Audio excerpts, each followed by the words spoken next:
Estamos iniciando mais um Autores e Livros, um programa de entrevistas com escritores, com escritoras, aqueles homens e mulheres que dedicam-se a escrever livros, livros e livros à mão cheia.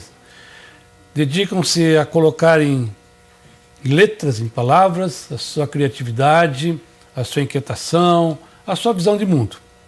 Autores e Livros, esta janela aberta para os escritores e as escritoras do nosso Rio Grande do Sul. Esta entrevista é gravada na Biblioteca Borges de Medeiros, Solar dos Câmaras, um prédio anexo da Assembleia Legislativa. No Autores e Livros desta semana, nós temos o grande prazer e alegria de receber um autor que se dedica ao público infanto-juvenil, mais ainda precisamente ao público infantil, a gurizadinha que gosta de livros, que gosta de ler, que gosta das palavras e principalmente da sonoridade das palavras. Nós vamos conversar no Autores e Livros desta semana com o Marion Cruz, que já tem uma trajetória como autor. Ele participou de outras publicações como coautor de outros livros e agora ele está seguindo a sua trajetória individual como escritor. É um prazer muito grande te receber, Marion, e vamos conversar sobre isso. Obrigado, é um prazer estar aqui também pelo convite. E sempre é muito bom falar sobre literatura, falar sobre o nosso trabalho, né? Somos escritores aqui e é muito bom trocar um pouco de ideia, trocar ideias, trocar experiências, falar um pouquinho da minha história. Então... Vamos falar da tua história, então. Tu, como tanta gente que mora nesta capital dos gaúchos, Porto Alegre, tu és nascido em Cachoeira do Sul. Chama-se interior, o que não é da capital. Mas não é bem interior.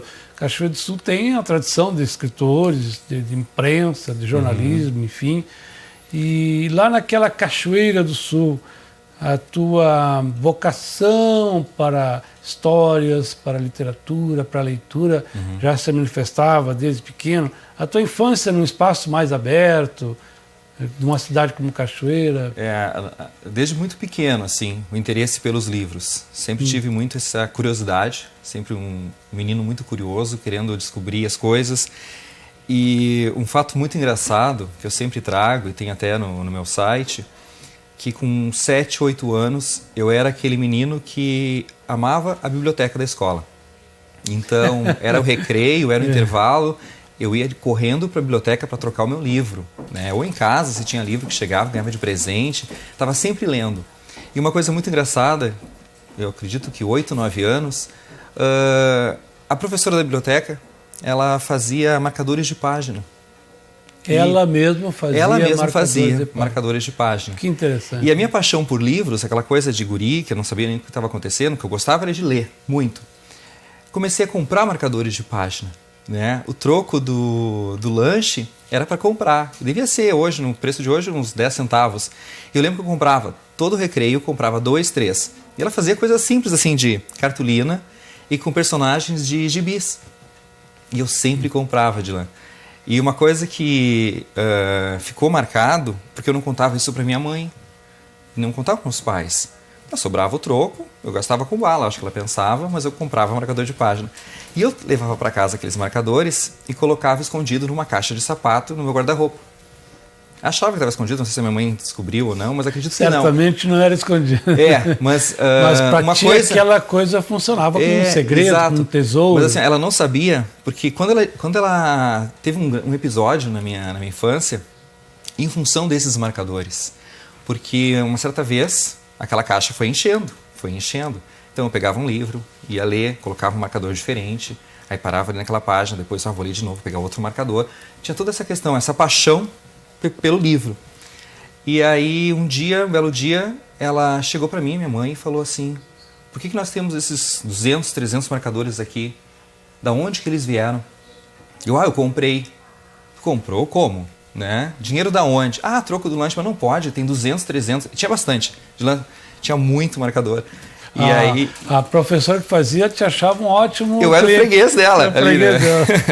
Aí eu sei que tinha que exercer a criatividade para não repetir. Exatamente, eu tinha toda a coleção ali do Mickey, do Pato Donald, do Pateta e assim ia, né? E uma coisa engraçada, quando ela descobriu, ela ficou assim, achou estranho, uma criança de 8 anos com tantos marcadores.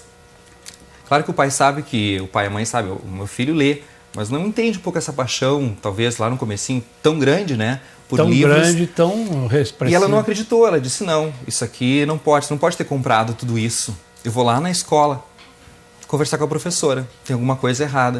Eu disse, não, mas mãe, eu comprei, é o troco do lanche, não sei o quê.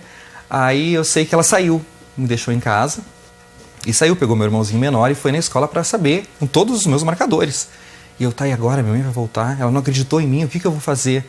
Naquela época, já a rebeldia do escritor, de querer criar, de querer mostrar suas ideias, eu resolvi, eu vou sair de casa. Minha mãe vai chegar, não vai acreditar em mim, e eu vou sair de casa. Pô, eu gosto de ler, eu comprava isso aqui, a professora vai dizer isso, mas ela vai chegar, ela vai ficar furiosa comigo. E eu saí de casa. Fugi de casa pela primeira vez. Fugi de casa pela primeira vez. E foi engraçado assim, ó, criança com 8 anos, fui pro zoológico. Vou pra onde? Pra onde é que eu vou, né? Eu vou sair de casa, minha mãe vai chegar, vai ficar furiosa comigo. Comprei um monte de marcador, fui pro zoológico. Visitei todo o zoológico ali. Aí depois bateu fome, né? E eu não sabia o que estava acontecendo. Eu saí de casa. Eu gosto de ler os meus marcadores. Minha mãe levou os meus marcadores, eu vou lá.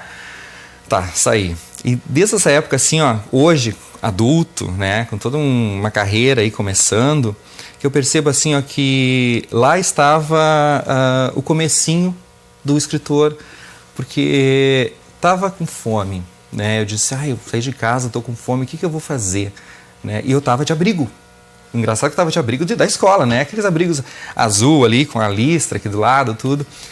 Eu vou lá na frente da catedral, vou dar uma passada lá, vamos ver se eu consigo alguma coisa. Né? E fui. Aí cheguei lá e disse, não, mas eu não tenho dinheiro, não vou conseguir comprar nada. E tinha uns senhores jogando xadrez, sabe, brincando ali, conversando, jogando com a conversa fora. E a primeira vez que eu inventei uma história, eu cheguei para eles e falei assim, olha, eu moro na rua, sabe? Eu digo, olha, minha mãe está doente no hospital, eu preciso de dinheiro. Comecei a criar toda uma história para tentar, sabe, aquela coisa, tentar sobreviver, digamos. Na cabeça de uma criança de 8 anos. Não funcionou. Essas primeiras histórias não funcionaram. A história podia ser boa, mas não convenceu ninguém. Não convenceu porque eu estava de abrigo, de tênis, bem todo arrumadinho ali, bem apresentado. E aí retornei para casa. Daí eu retornei para casa, encontrei minha mãe, claro, aos prantos ali. Onde é que tu foi fazer? Não precisava. Eu conversei com a professora, ela me explicou tudo, né? Então, isso mostra um pouquinho a importância que tinha os livros, que tem até hoje, né? Os livros para mim. E tu já me permite, já nesse momento, contando para nós, tu contas uma bela história. Lá no início da tua vida, na tua infância, um fato importante que certamente determinou a tua condição de escritor hoje. De buscar, de continuar essa fidelidade, essa coisa ao livro, a leitura, e que te tornou, além de um leitor, um contador de histórias. Com certeza, porque o escritor ele tem que ousar, ele tem que criar, inventar personagens, situações novas. Da onde que surge isso, né? Surge das nossas experiências e de coisas que nós não vivemos isso. Precisa de uma criatividade. E eu gostava tanto de livro, de escrever, que eu tinha assim, ó, lá na 4ª, 5ª, 6ª série, que daí a fluência na escrita é muito maior, eu já tinha os meus cadernos de poemas. Eu tinha um caderno que eu escrevia uns poemas, colocava ali, me apaixonava pelas meninas, e a maneira que eu tinha para conquistar as meninas, que não funcionava muito, né? Não parece que nunca funcionou, nem com o Fernando Pessoa. Não funcionava muito.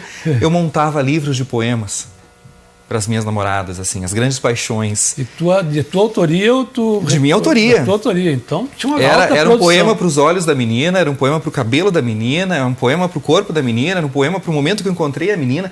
E fazia assim, e montava com folha de ofício, grampeava ali, e às vezes teve uma vez que eu fiz, essa menina hoje é casada, com filhos, tudo, eu devia estar na 6ª série, eu fiz assim, ó, os poemas para ela, montei todo um buquê assim, de flores, de rosas, pintei, desenhei, recortei naquele formato, hoje eu trabalho com literatura infantil, né, que tem ilustração, naquela época eu já fazia uma ilustração, um pouquinho, fiz uma ilustração, entreguei para a menina, nós indo para a escola, caminhando, entreguei para a menina, ela rasgou na minha frente, assim.